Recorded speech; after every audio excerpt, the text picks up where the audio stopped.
Welcome, and thank you for joining us today. I have the amazing opportunity to talk to one of the most accomplished members of the strength and conditioning world I've personally met. He is Dr. William Kraemer, and he has been involved with the NSCA since its inception in 1978. He was the founding editor of the NSCA's Journal of Strength and Conditioning Research and has been a professor at a host of universities, including The Ohio State University, University of Connecticut, Penn State University, as well as Ball State University and Edith Cowan University in Perth, Australia. He's published 12 books and over 500 peer-reviewed papers in the scientific literature, among other publications. He's here to talk to us today about his journey through the strength and conditioning industry and about his book, Developing the Athlete. So, Dr. Kraemer, I feel like I could have gone on for about another 10 minutes or so about your bio, but I really do appreciate your time. So thank you for spending it. It's great to be here today. You know, the whole origin stories that occur with regard to everybody in their field today is so important. And everybody has a different journey. And what you're trying to do in your different journeys is gain the maximum amount of competence and understanding about what you're doing. And that's one of the reasons why I felt it was time I wanted to write this book about athlete development, because I really feel that there's a pathway of optimizing athlete performance, but also developing an athlete using evidence-based practice, using the concepts of proper testing, proper programming. So I think you have all these different aspects that kind of fall in. And through my entire career, from the time I was a junior high school coach back when I started in 1975 all the way to the current, the process now has become more sophisticated, but yet the constructs that base your programs on are somewhat fundamental, and that's where we really need to understand. Okay, and I was really interested in I know that you have been a number of different places, you have a lot of experiences within the industry. What was it specifically that led you to writing this book, and really, why has it been so important, do you think? Well, I think the whole thing of evolution, both in a career and also in a profession, is one that you observe. I think the only advantage of being around for a long period of time is you try to understand and give perspective to what's going on. In the world we live in today, everybody's racing so quickly to move forward in their particular careers, you know, from the standpoint of promotion, whether you're in the fitness industry, whether you're working as a strength coach, whether you're working in the academic world or the business world, it's really sometimes a race. And in the process of racing along, you lose kind of perspective, and sometimes you become myopic or narrow visioned in what you're looking at. The key thing I know over the years now is that in my process, I was always searching for understanding what I was doing.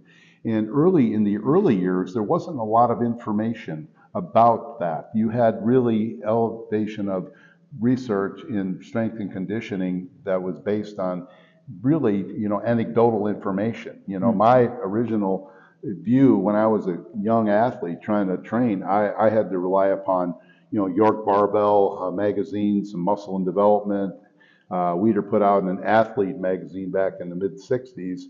And as Jan Todd, who's a great historian, and her late husband Terry, if you look at the history of how the whole field has progressed, it wasn't until we had enough information to use evidence-based practice that in the book that we also wrote, Human Kinetics, with two young colleagues of mine, Bill Aminette and Kirk English, that I think gives you a process. But I was always searching for what's the reason we're doing this? How come we're doing this program? How come we're doing this program?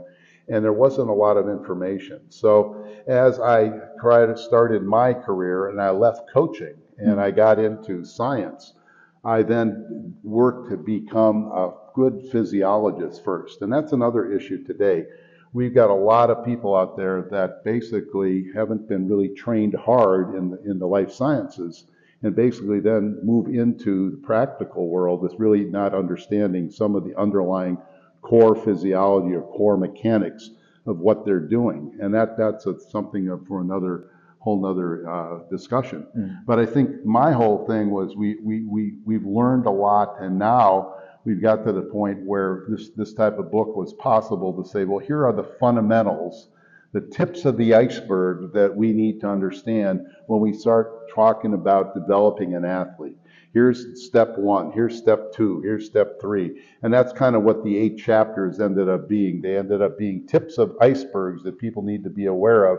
And then you go deeper into that as you start to study carefully what's in each of those chapters. So it was really my origin from coaching young junior high school kids and weight training all the way, and writing a book for human kinetics on strength training for young athletes. I think we did 2 editions. And then all the way to the fact that I started working in collegiate sports, and I was a coach, a strength coach, and et cetera. And I started understanding, and then going into the science, where I worked in the military with soldier fitness as a captain in the U.S. Army. And we did a lot of stuff with soldier fitness. And then you go back to athletics and back to academia to try to understand it scientifically. Then thus we did underlying physiological studies, all the way from muscle, hormones, neuromuscular. Now we're doing brain. So the whole phenomenon is that there's an underlying biology that you're engaging when in fact you give a prescription of an exercise to have somebody do in the weight room. And then how it coalesces with other conditioning activities, aerobic training, flexibility, plyometrics. How do you integrate everything? So it's not as simple as people want to make it. And today, with the proliferation of information, you have to be good at evaluating the information that's out there and what the status is for knowledge. And that's again why we wrote this book on evidence-based practice too. And it's in the textbook here too. So it's really an evolution of trying to have greater understanding.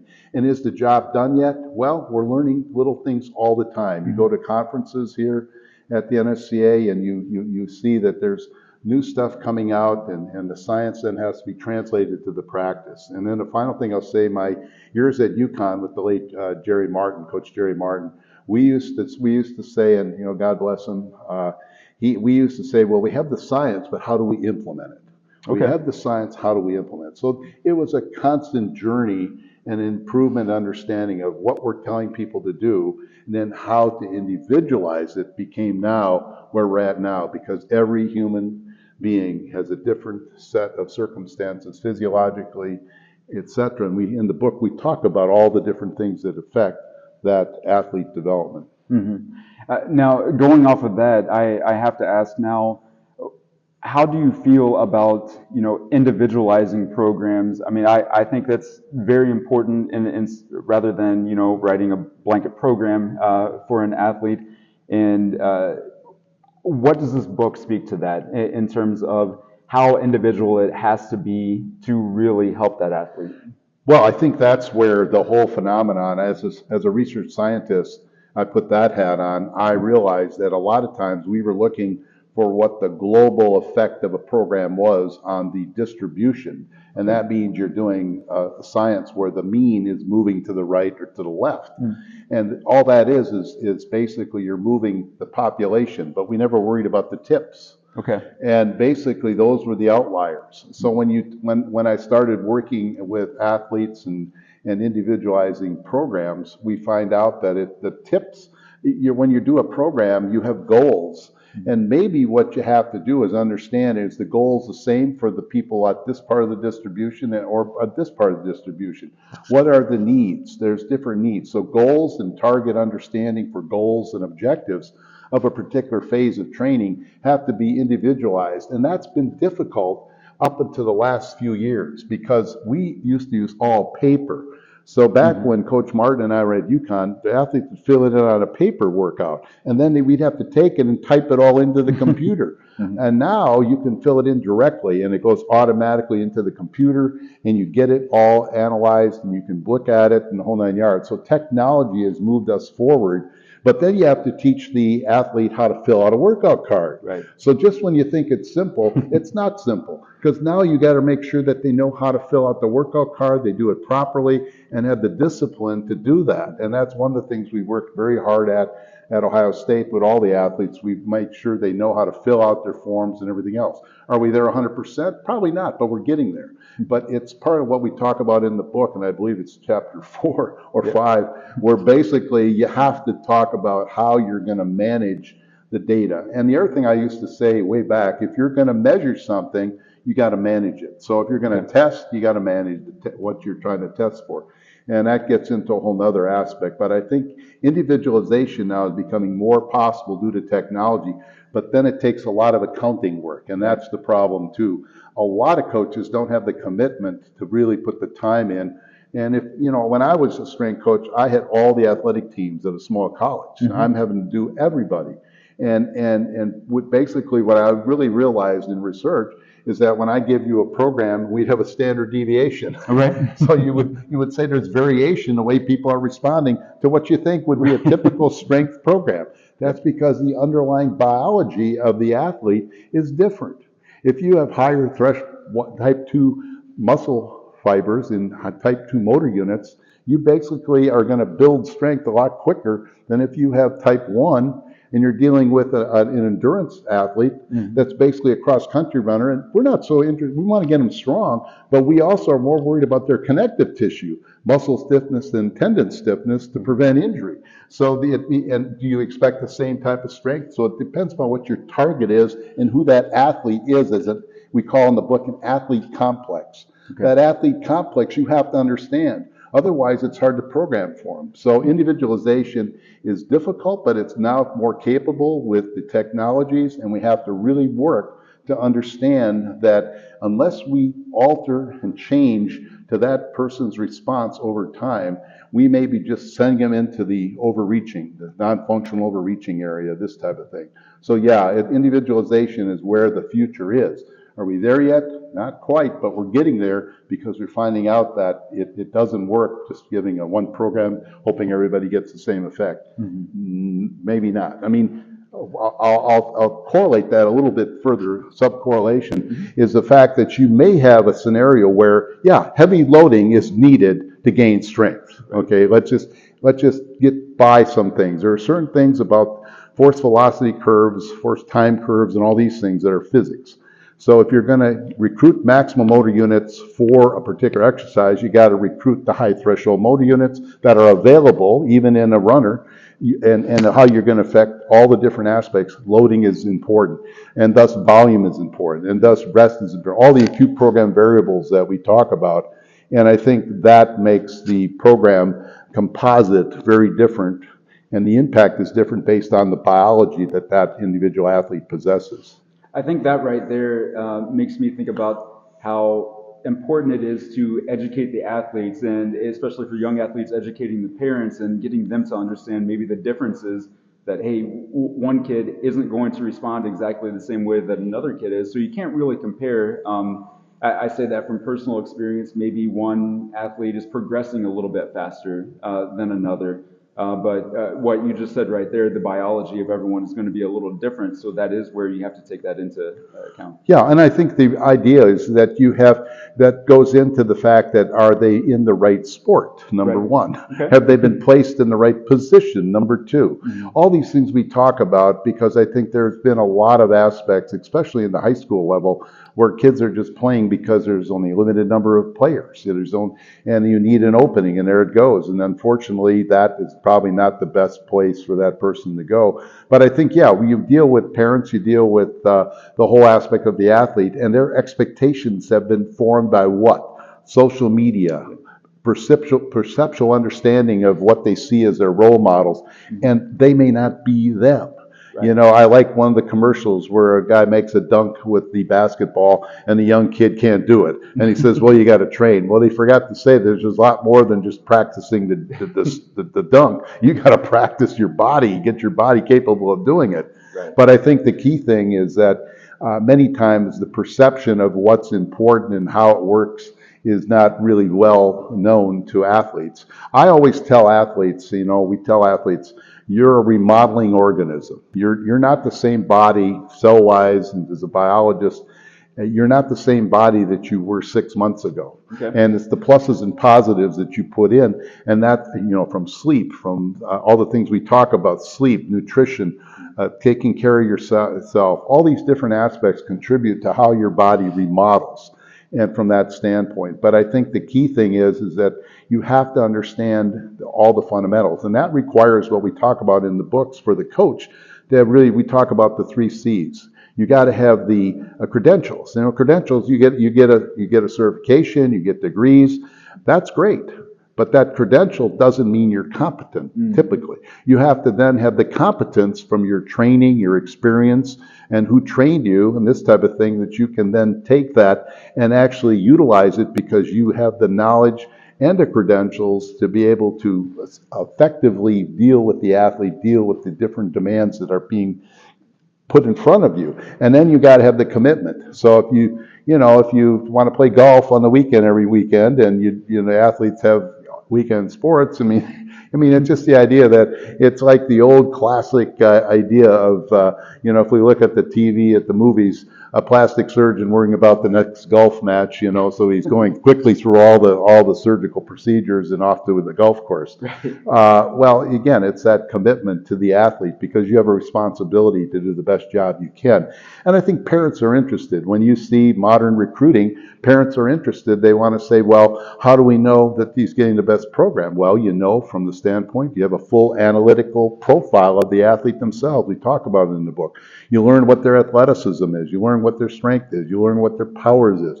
You take a good testing profile, and there's that athlete composite that you see, and you can actually look at it, and who is that person?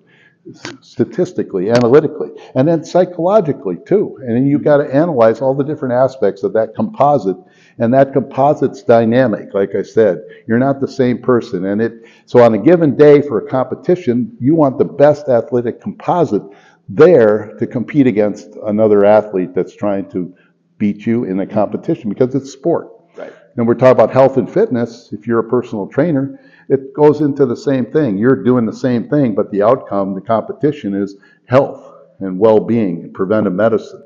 And this is a whole nother aspect too. So in some ways, we're all athletes within. Mm-hmm. We just basically have to understand that what are we trying to get good at? As my old friend and colleague, Dr. Fleck, used to say, well, what are you trying to get good at? And that's what you're trying to do with regard to understanding the type of programs you're going to use to effectively change something for a targeted goal over a period of time.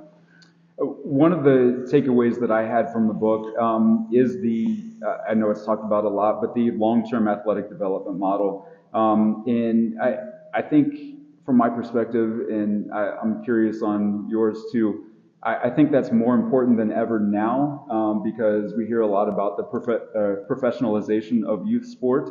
And like you kind of mentioned, just trying to rush the process and rush someone through, maybe progressing them faster than what they need to be, and then that kind of affects the development. Now, I know in the book you mentioned how important that is, especially when you get to the collegiate level, so that you can continue that transition. So can you talk about that a little bit? I think the long-term athletic development of any athlete is many times due to their environment that they grow up in. Okay. And, if historically, I used to, when I went to school and did my graduate work and coaching in the early years at University of Wyoming, you got little cities with 100 kids. Mm-hmm. So your long-term athletic development, you're going to play everything because you only got 100 kids. Right. It reminds me of that movie Hoosiers, where they only got 7 people. Well, the bottom line is that every athlete is going to find themselves in the circumstances of what's available, all the way to the point where I think the great orthopedic surgeon Lyle McKaylee at Children's Hospital, I used to work with him in a lot of the position stands. Many times children are not ready to compete because they should be trained to play. And that means you got to get them into fundamental basic conditioning, strengthening programs. Not that they're, and there's where parents think, when they think of weight training, and all of a sudden they're thinking of lifters and pros and the Arnold Schwarzenegger bodybuilder. They don't have the right conception. No, we're talking about fundamental movement skills. Avery Feigenbaum, who was one of former student of mine, basically, took over my whole children and strength training constructs. I mean, he talks about the aspects that fundamental movement skills, fundamental strength training that's needed early on to make your growth of your training growth tendons and ligaments and muscles able to tolerate stresses of sport. So we have young kids playing all types of sports. I always think of soccer. When my son was young, they would play 3 games in a day. Yeah. Was he ready to do that at a 10-year-old? That's when we got to start training. And the problem is sport can overload the young athlete's body to the point where their structural tissues and body is not ready for that overload at this point. So athletic development involves the athleticism of sport, which is great, but it also requires movement training, strength training, aerobic training, so that the demands of the sport aren't overlaying and overshooting what they have available. So and you have windows of opportunity. We talk about it. I mean, in certain sports, the skill aspects of it have to be developed early on.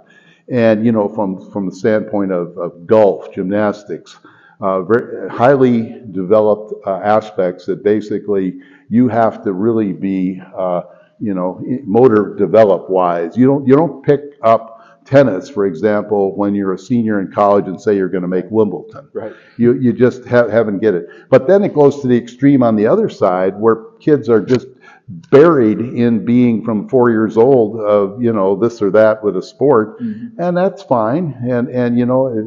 But the problem is you may not be the next super golfer or super tennis player just because you started at 4 years old, because your composite has to then be available. You may get good. So I think you got to be careful from a parental standpoint and from a organizational standpoint. If you look at a lot of the great athletes, they were multi-sport early on. They got experience in movement and athleticism, and then they specialized as they got older to a more specialized sport. But in the world we live in now, with all the different money and the professionalism going on, many people kind of lose track of the fact that we really have to be trained to play, and we got to be very smart on how we prepare our bodies to get right windows of adaptation that occur in growth. And if you miss something in a skill format, you're gonna be missing it. So forcing somebody to do a sport when they're a senior in college is only there are things you could do that in. If you're a great sprinter, you probably can be in a sport where you're a pusher in bobsled. That's great. So there's some translations.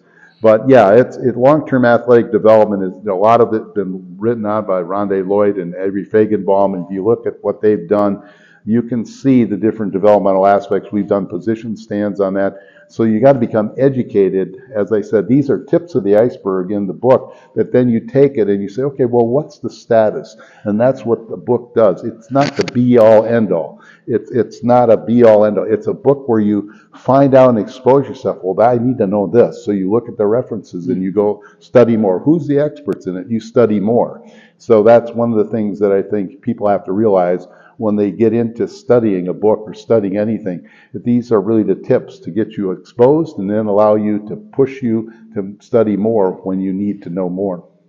All excellent information. You said that very eloquently, very, very detailed, which I definitely appreciate. Now, I do have to ask you, kind of alluded to earlier, we are at the NSCA National Conference right now in Baltimore, and I know all of these experiences that you have lived through and all of your research has kind of led to, writing this book and writing other books, doing all of your research. But I know a little bit later you are actually receiving a very prestigious award tonight at the NSCA, and that is the Alvin Roy Award for Career Achievement. Like I said, very prestigious award for people listening. To give a few examples, just the last 4 winners alone are people the likes of Vladimir Zasorsky, Mike Greenwood, Louis Simmons, Mike Stone. So what does this award mean to you? And does it kind of put everything into perspective, to this point for your career? Well, I think it's a great honor to be given an award by the NSCA or organization that I've been at since it really, I grew up as an NSCA member before NSCA even started. I've been on 30 committees. I've held every office. The NSCA has been kind to give me Lifetime Achievement Awards, name award after me. So it's almost to the point where it's so humbling, because I think what it also causes you to think about, and as this book did, it causes you to unfortunately think about the looking backwards. And I'm not typically one that loves to look backwards. Right. I only look backwards in order to gain perspective, because if we don't study history, we have a tendency to actually repeat it if we made mistakes. My father always used to say, ignorance is fine. We're all ignorant. We need to really study. We need to learn. But when you know better, then it becomes stupidity. And when you do stupid things, then you pay a price. And unfortunately, many times other people pay a price. So this award is really one where it really causes you to kind of pause and say, wow, I didn't really think time went by that quickly. But again, the only benefit is that you try to provide information, and you try to make sure that you're trying to educate the next group of young people. You try to make sure they don't make the same mistakes you did because you were ignorant. So now I'm hopefully that the people understand things better. They try to work with evidence-based practice. They try to do this. And it was another great slogan I was just saying that I've always lived by for the last many years, is that Mother Teresa had a great saying. She said, my goal in life is not to overcome, it's to persist.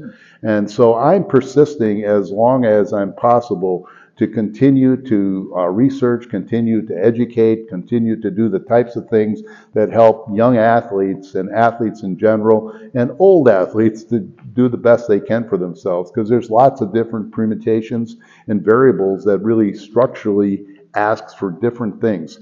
And we're just learning more and more. And I went to some great talks here on the neuroscience of injury and everything else. We're learning so much. So the world is getting much more complicated, but fundamentally we want to take it always back to the fundamentals and realize how are we going to apply this. So the award is just humbling. It's prophetic in many ways, and it also causes one to think back of really who was responsible and how all the people that contributed to your growth and development and amalgamated it is really important. And the other thing is, nobody does it alone.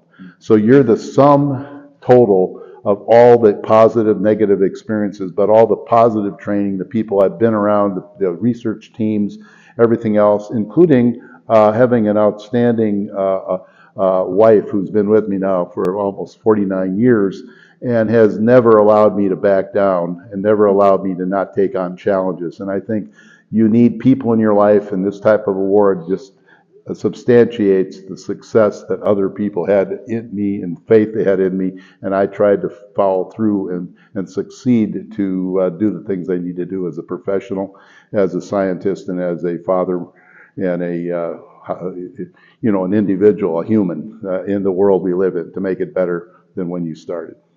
Well, I know, this award, all of the accolades that you've received, very deserving as a trainer and coach that's still trying to figure things out. I definitely appreciate your contributions. You've definitely made an impact on the industry. So on behalf of all of my colleagues, all my friends, we definitely appreciate all the work that you've done. Like I said, I want to be respectful of your time. I know you have a lot of meetings, a lot of appointments to get to as well, but thank you so much for your time. I really do appreciate it. If you're listening, definitely pick up your copy of Developing the Athlete. You won't regret it. I would say if you are, a trainer, a coach, even if you're a parent and want to get a better understanding of exactly how this process should work so that you can, do right by your child and, help them get the most out of their athletic development, definitely take advantage of that. So Thank you again, Dr. Kraemer, and I will give you the last word to kind of wrap up if there's anything else. Well, I think just remember that we have the world of science and practice is moving forward so fast. So be careful who you hook your wagon to. Be careful that you evaluate knowledge. Be careful that you carefully understand that nobody knows it all. I don't. And basically, when you go about working with things, start with the fundamentals. And I think in this case, this book provides you with a lot of the fundamentals. You can go deeper into everything we talk about in this book, but I think it's the idea of a roadmap to say, here's kind of how the roadmap goes. Here's some things and some of my opinions of what works, and my two co-authors who are outstanding, that have trained. And I think the bottom line is that I think this book is really a good, probably represents kind of this award I'm getting better than anything else. It's a combination of the journey that you go through both as an athlete, a coach, and a scientist.